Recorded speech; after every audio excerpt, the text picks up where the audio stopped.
Hello students, in this video we will learn about types of goods in macroeconomics।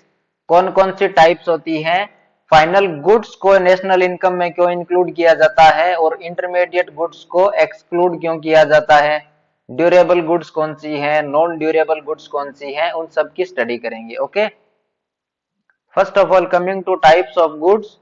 Goods को दो categories में divide किया गया है। पहली है फाइनल गुड्स और दूसरी है इंटरमीडिएट गुड्स। फाइनल गुड्स उन गुड्स को कहा गया है जो डायरेक्टली ह्यूमन वांट्स को सेटिस्फाई करती हो, डायरेक्टली ह्यूमन वांट्स को सेटिस्फाई करती हो। फॉर एग्जाम्पल, आप मिल्क परचेज करते हो, आपने कोई पेन परचेज किया, आपने कोई बुक परचेज की, वो सारी आपकी डायरेक्टली ह्यूमन वांट्स को सेटिस्फाई कर रही है, तो उनको क्या कहा गया है, फाइनल गुड्स। ऐसी गुड्स जिनका प्रोडक्शन प्रोसेस से अब आगे कोई रिलेशन नहीं है। On the other hand intermediate goods वो गुड्स हैं जिनका आगे प्रोडक्शन प्रोसेस में रिलेशन है या फिर जो आगे प्रोडक्शन प्रोसेस में काम में आएंगे, that will be used in further production process.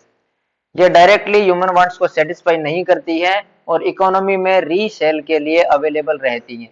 For example, raw materials that is required for production of any commodity. तो फाइनल गुड्स तो डायरेक्टली सेटिस्फाई करते हैं ह्यूमन वांट्स को, और इंटरमीडिएट गुड्स हैं वो प्रोडक्शन प्रोसेस में आगे काम में आती है। अब यहां से एक बात और देखते हैं कि फाइनल गुड्स को नेशनल इनकम में इंक्लूड किया जाता है क्योंकि इनमें आगे कोई वैल्यू एडिशन नहीं होना है, कोई भी नया वैल्यू एडिशन नहीं होता है फाइनल गुड्स में।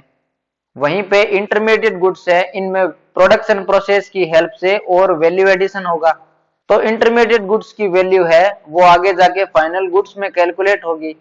अगर इंटरमीडिएट गुड्स को अलग से कैलकुलेट किया जाए, नेशनल इनकम में इंक्लूड किया जाए, तो उससे क्या होगा, डबल काउंटिंग होगी। सबसे पहले तो वो as a intermediate good calculate हो रही है, और दूसरा जब इनमें वैल्यू एडिशन हो रहा है तो वो फाइनल गुड्स की जगह भी कैलकुलेट हो रही है। इस वजह से डबल काउंटिंग को अवॉइड करने के लिए इंटरमीडिएट गुड्स को नेशनल इनकम कैलकुलेट करते समय एक्सक्लूड कर दिया जाता है। Now coming two types of final goods. Final goods को फर्दर कैटेगराइज किया गया है। कुछ फाइनल गुड्स ऐसी होती है जो कंजम्पशन गुड्स होती हैं, जो हाउस होल्ड्स के डायरेक्ट कंजम्पशन में काम में आती है, जो आगे फर्दर प्रोडक्शन प्रोसेस में काम में नहीं आती है। और कुछ फाइनल गुड्स ऐसी होती हैं जो कैपिटल गुड्स होती हैं, फर्दर प्रोडक्शन प्रोसेस में एज ए मशीन काम में, एज ए मशीन या फिर इन्वेंट्री के रूप में काम में आती हैं प्रोडक्शन के लिए। तो गुड्स के टाइप हुए final goods and intermediate goods. Final goods को दो कैटेगरीज में डिवाइड किया है, consumption goods and capital goods. Next देखते हैं कंजम्पशन गुड्स कितने टाइप की हैं।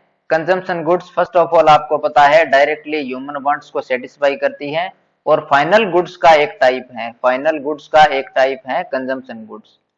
कुछ कंजम्पशन गुड्स ऐसी हैं जिनको ड्यूरेबल गुड्स कहा गया है, जिनका लाइफ स्पेन ज्यादा होता है। फॉर एग्जांपल, लैपटॉप या फिर फोन आप काम में लेते हो, उसकी लाइफ स्पेन या फिर उसकी लाइफ क्या है, लॉन्गर ड्यूरेशन की है, तो उसको क्या कहा गया है, ड्यूरेबल गुड। वो कंजम्पशन गुड ही है, फर्दर प्रोडक्शन प्रोसेस में काम में नहीं आ रही है, तो वो क्या है, ड्यूरेबल कंजम्पशन गुड्स।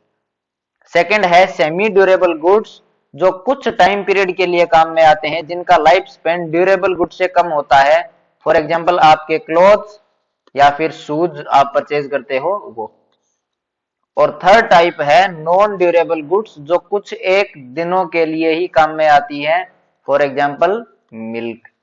तो कंजम्पशन गुड्स ड्यूरेबल गुड्स भी हो सकती हैं अगर वो लंबे टाइम तक चलती हैं। कंजम्पशन गुड्स हैं वो सेमी ड्यूरेबल गुड्स भी हो सकती हैं अगर वो उससे कम टाइम तक चलती हैं। और कंजम्पशन गुड्स हैं वो नॉन ड्यूरेबल भी हो सकती हैं अगर कुछ फिक्स्ड दिनों के लिए ही वो काम में आ रही है। Second, coming to capital goods. Capital goods वो गुड्स होती है जो फर्दर प्रोडक्शन प्रोसेस में काम में आती हैं, वो एज ए फिक्स्ड एसेट या फिर इन्वेंट्री स्टॉक में काम में आती हैं। Now coming to what are the differences between final goods and intermediate goods. Intermediate goods और फाइनल गुड्स में क्या क्या डिफरेंसेस हैं। इंटरमीडिएट गुड्स वो गुड्स होती हैं जिनको फर्दर प्रोडक्शन में काम में लिया जाता है, दूसरी गुड्स एंड सर्विसेज के प्रोडक्शन में काम में लिया जाता है। और फाइनल गुड्स वो गुड्स हैं जो कंजम्पशन के लिए रेडी है और जिनका यूज ओनली फाइनल कंजम्पशन के लिए ही होना है, या फिर एज ए कैपिटल गुड्स वो काम में आ सकती हैं फर्दर प्रोडक्शन प्रोसेस में। बट कैपिटल गुड्स हैं वो भी क्या है, एक फाइनल गुड्स ही है। Intermediate goods are available for resale in the market, और जो फाइनल गुड्स हैं उनका रीसेल नहीं होता है, वो डायरेक्टली एंड यूजर तक पहुंच जाती है। Okay, intermediate goods are not included in national income because इसकी वजह से डबल काउंटिंग हो जाती है। उसको अवॉइड करने के लिए हम इंटरमीडिएट गुड्स को क्या कर देते हैं, नेशनल इनकम में एक्सक्लूड कर देते हैं। On the other hand final goods are included in national income, क्योंकि ये इंटरमीडिएट गुड्स हैं उनमें वैल्यू एडिशन होने के बाद में ही फाइनल गुड्स बनी है, तो फाइनल गुड्स को हम नेशनल इनकम में कैलकुलेट करते हैं। इंटरमीडिएट गुड का एक एग्जांपल है वुड, और उसी वुड में वैल्यू एडिशन करके हम एक फर्नीचर बना लेते हैं जो हमारा फाइनल गुड है, डायरेक्टली ह्यूमन वांट को सेटिस्फाई भी कर रहा है और नेशनल इनकम में भी इंक्लूड किया जाता है। ओके, नेक्स्ट देखते हैं what are the differences between capital goods and consumption goods.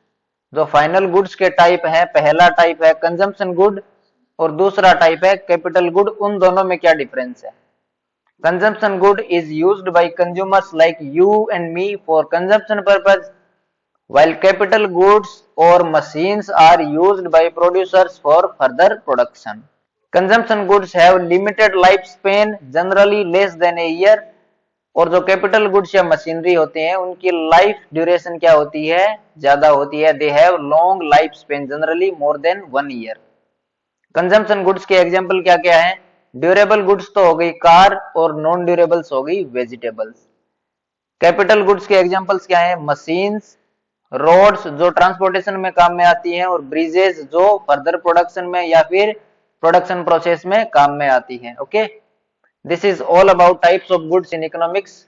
I hope you got something from this video. Thank you for listening patiently. Have a great day.